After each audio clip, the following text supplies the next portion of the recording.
Hi everyone, welcome to my channel. आज हम पढ़ेंगे cell membrane and ion channels के टाइप्स के बारे में। थोड़ा सा ब्रीफ वीडियो लेके आई हूँ मैं, ताकि हम देखें कि सेल की कंपोजिशन कैसे इंपॉर्टेंट होती है और क्या क्या उसके फंक्शंस होते हैं। ठीक है, तो चलो शुरू करते हैं।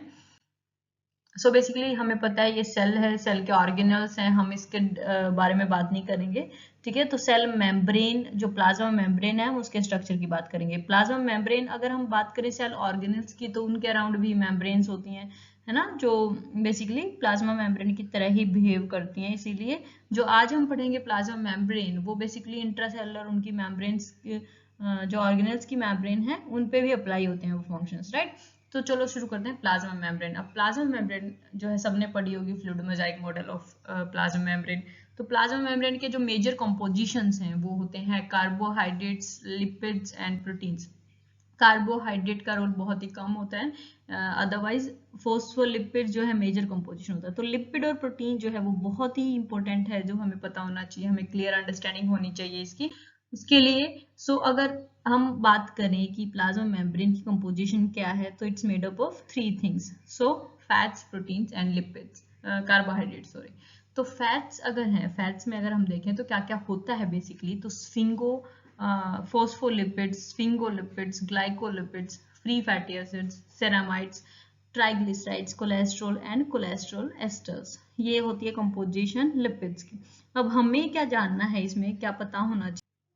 ओके, तो अब हम बात करते हैं प्लाज्मा मेम्ब्रेन में लिपिड स्ट्रक्चर जो है उसमें हमें क्या क्या पता होना चाहिए। तो लिपिड स्ट्रक्चर में पहली बात तो लिपिड बाइलेयर होता है ये। ठीक है, अब लिपिड बाइलेयर को समझते हैं। लिपिड में बेसिकली क्या होता है, दो लिपिड चेन होती हैं जो कि हाइड्रोफोबिक एंड होगा, है ना, और एक फॉस्फेट ग्रुप अटैच होता है। ये जो ग्लिसरॉल है इसके साथ फॉस्फेट ग्रुप अटैच होता है, जो कि वाटर लविंग होगा, यानी हाइड्रोफिलिक होगा। हाइड्रोफिलिक एक हेड की फॉर्म में अरेंज होता है, और जो हमारी फैट चेन्स हैं वो हमारी बेसिकली इस तरीके से अरेंज होते हैं।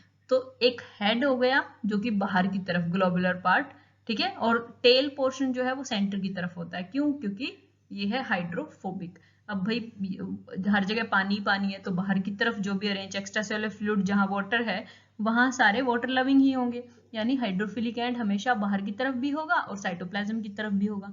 तो बचा हुआ हाइड्रोफोबिक एंड कहाँ गया? बीच में गया। तो इसीलिए टेल हमेशा सेंटर की तरफ होती है और बाहर की तरफ ग्लोबुलर हेड जो कि हाइड्रोफिलिक होता है। ये कॉन्सेप्ट समझ आ गया। तो लिपिड बायलेयर आपको क्लियर है, फर्स्ट थिंग। ठीक है, दूसरी बात क्या है, और भी हमने बहुत सारी फोस्फोलिपिड्स पढ़ी है ना, बहुत सारे लिपिड कंपोनेंट्स पढ़े हैं, वो कैसे अरेंज होते हैं। अब जो फोस्फोलिपिड्स यहाँ पे हैं, वो एक आउटर लीफलेट होती है, एक इनर लीफलेट होती है। ठीक है, मतलब प्लाज्मा मेम्ब्रेन में ऐसा नहीं है कि कोई भी फोस्फोलिपिड उठा के कहीं भी डाल दो। फोस्फोलिपिड्स की प्रॉपर अरेंजमेंट होती है। आउटर साइड कुछ टाइप ऑफ फोस्फोलिपिड्स ज्यादा होते हैं, वो अंदर कम होते हैं, और इनर साइड कुछ ज्यादा होते हैं, वो बाहर की तरफ कम होते हैं। जैसे आउटर लीफलेट की अगर हम बात करें, तो फोस्फोटिडाइल कोलिन और स्फिंगोमाइलिन ये बाहर की तरफ ज्यादा होते हैं। ओके, अगर अंदर की हम बात करें, तो फोस्फोटिडाइल, आइनोसिटोल और इथेनोलामीन जो है, ये हमारे अंदर की तरफ ज्यादा होते हैं। अब देखो, इनके ऐसे नहीं है कि ये बस बिना काम के ज्यादा हो गए, इनके फंक्शंस होते हैं बच्चा। तो बेसिकली जैसे अगर हम सीएनएस की बात करें, नर्व फाइबर, वहां पे बेसिकली माइलिन शीथ बनाना होता है, तो वहां स्फिंगोमाइलिन की कॉन्सेंट्रेशन बढ़ जाएगी। ठीक है, तो इसीलिए इन फोस्फोलिपिड्स का अप्रोप्रिएट फंक्शन होता है, और उनकी कंपोजिशन भी वेरी करती है depending on that cell function. ठीक है, अब जैसे फॉस्फेटिडाइल आइनोसिटोल है, ठीक है, ये जो है सिग्नल ट्रांसडक्शन में बहुत हेल्प करता है। ठीक है, आगे आप IP3DAG पाथवे पढ़ेंगे, फोस्फोलाइपेज सी पाथवे, तब आप जानेंगे कि ये किस तरीके से बेसिकली सिग्नल ट्रांसडक्शन में हेल्प करता है। तो इसीलिए फोस्फोलिपिड्स की अरेंजमेंट भी प्रॉपर होती है, और उनकी कॉन्सेंट्रेशन भी वैरी करती है depending on cell to cell, कि वहां अब हमें बेसिकली कौन सा फंक्शन जो है वो प्ले करना है। ठीक है, तो अब हम बात करते हैं प्रोटीन्स के बारे में। तो प्रोटीन्स, लिपिड स्ट्रक्चर क्लियर हो गया। लिपिड्स में एक चीज है लिपिड राफ्ट्स, जो हमने छोड़ दिया अभी। लिपिड कलेक्शंस होते हैं कहीं कहीं। अब जो लिपिड कलेक्शंस हैं वो कोलेस्ट्रॉल के कलेक्शन होते हैं, थोड़ा सा स्फिंगोमाइलिन भी होता है। तो कोलेस्ट्रॉल एंड स्फिंगोमाइलिन के इस तरीके से कुछ एरियाज होते हैं जहां लिपिड्स, फोस्फोलिपिड्स जो हैं, कोलेस्ट्रॉल के साथ कंबाइन करके लिपिड राफ्ट्स बनाते हैं। लिपिड राफ्ट्स भी सिग्नल ट्रांसडक्शन या रिसेप्टर बन के काम करते हैं। ठीक है, तो ट्रैफिकिंग में काम करता है ये। ओके, तो these are also important. Lipid rafts, caveolae सुना होगा, कैवियोले बनाते हैं, राइट। ठीक है, तो अब हम आते हैं प्रोटीन्स पे। प्रोटीन्स इंटीग्रल भी हो सकते हैं और पेरिफेरल भी हो सकते हैं। अब देखो ये जितने भी आप ग्लोबुलर से स्ट्रक्चर देख रहे हैं वो सारे प्रोटीन्स हैं यहाँ पे। ठीक है, तो इंटीग्रल और पेरिफेरल। पेरिफेरल मतलब जो या तो एक्स्ट्रा सेलुलर सरफेस की तरफ हो या फिर सिर्फ अंदर हो, मतलब पूरा क्रॉस ना कर रहा हो, तो वो हमारा पेरिफेरल हो गया। पेरिफेरल साइटोप्लाज्मिक भी हो सकता है और एक्स्ट्रा सेलुलर भी हो सकता है, राइट। इंटीग्रल प्रोटीन्स की अगर बात करें तो थ्रू आउट मेम्ब्रेन से जो ट्रेवल कर रहे हैं, दैट इज इंटीग्रल प्रोटीन्स। ठीक है, अब हम जानते हैं प्रोटीन्स के फंक्शंस क्या क्या हैं। हम देखो ये इस तरीके से बने हुए हैं। ठीक है, तो कोई फंक्शन है स्पेसिफिक, ऐसे ही नहीं बने हुए कि कोई बाहर से जा रहा है क्रॉस करके और कोई नहीं जा रहा। नहीं, जो नहीं जा रहा वो वहां पे रिसेप्टर का काम करेगा, और जो जा रहा है वो चैनल का काम करेगा, चैनल बनेगा वो, ताकि आयंस जो है थ्रू आउट क्रॉस हो सके। अब ये हमें क्यों चाहिए? क्योंकि अब तक हम लिपिड की बात कर रहे थे, अब जो लिपिड सोल्यूबल चीजें हैं वो तो क्रॉस हो जाएंगी इजीली। अब जो लिपिड इनसोल्यूबल चीजें हैं, वाटर सोल्यूबल जो चीजें हैं, उनके लिए हमें चैनल्स चाहिए। ओके, तो देखते हैं कैसे। तो फंक्शंस ऑफ प्रोटीन्स क्या क्या रहेगा? या तो वो चैनल बन जाएंगे जो कि ट्रांसमेम्ब्रेन प्रोटीन्स हैं, या वो पंप बन जाएंगे, एक्टिव पंप जिनमें एटीपी चाहिए, या फिर वो कैरियर का काम करेंगे ट्रांसमेम्ब्रेन प्रोटीन्स, जो कि जैसे सोडियम डिपेंडेंट ग्लूकोज ट्रांसपोर्ट हो रहा होता है, sodium dependent amino acid transport हो रहा होता है। ठीक है, फैसिलिटेटेड डिफ्यूजन का पार्ट है ये। ओके, रिसेप्टर जो है वो कौन बनेंगे? जो हमारे पेरिफेरल प्रोटीन्स हैं, मतलब वो या तो बाहर की तरफ रिसेप्टर बनेंगे या अंदर की तरफ। ठीक है, वेसिकुलर ट्रांसपोर्ट में हेल्प करेंगे।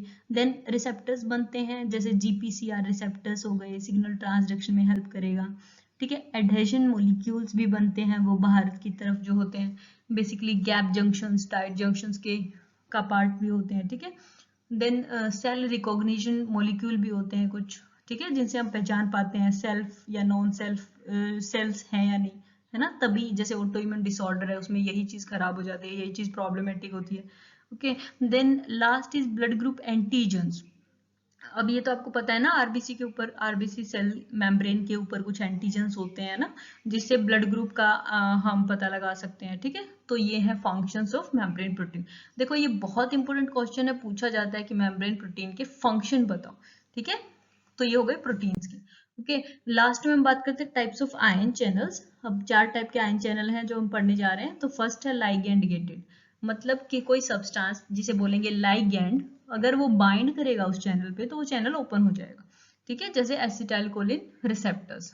सो एसिटाइल कोलिन जब बाइंड करता है हमारे पोस्ट सिनेप्टिक जंक्शन पे, पोस्ट सिनेप्टिक मेम्ब्रेन पे, तो चैनल ओपन हो जाता है, कुछ कैटायनिक इन्फ्लक्स होता है। ठीक है, ओके, ये हम पढ़ेंगे न्यूरोमस्कुलर जंक्शन में, अच्छे से पढ़ेंगे। Okay, then is phosphorylation gated channel.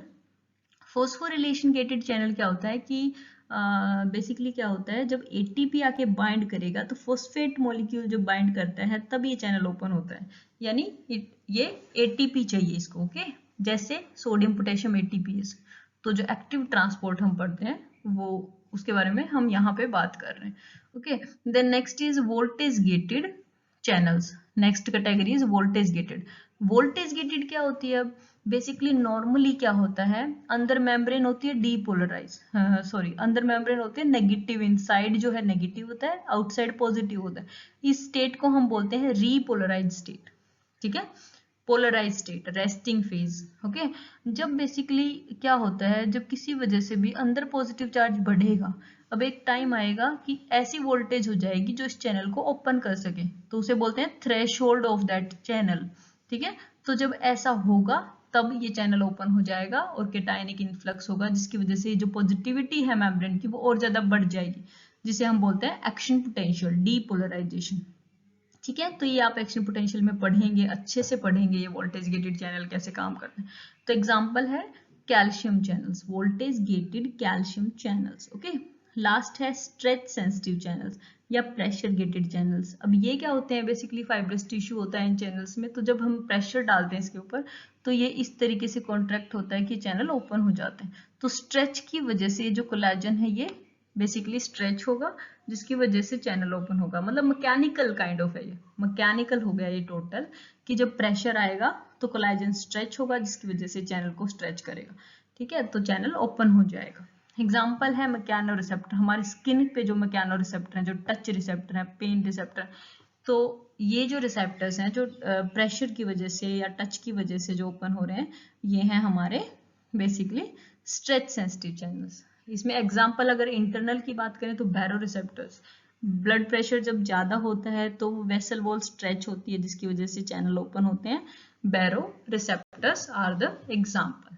ठीक है, तो ये हो गया हमारा जो हमने बेसिक आइडिया लिया है आज कि मेम्ब्रेन होती क्या है, उसका स्ट्रक्चर क्या होता है और हमें क्या चीज इंपॉर्टेंट है जो पता होनी चाहिए, और टाइप्स ऑफ चैनल लेके आई हूं मैं ताकि आगे हम फर्दर वीडियोस को अच्छे से समझ पाए। तो आई होप आपको ये वीडियो हेल्पफुल लगे, तो प्लीज सब्सक्राइब करना। ठीक है, कोई और अगर आप सजेशन करना चाहते हो नेक्स्ट आप कौन सी वीडियो चाहो तो you can comment below. Thank you so much for watching.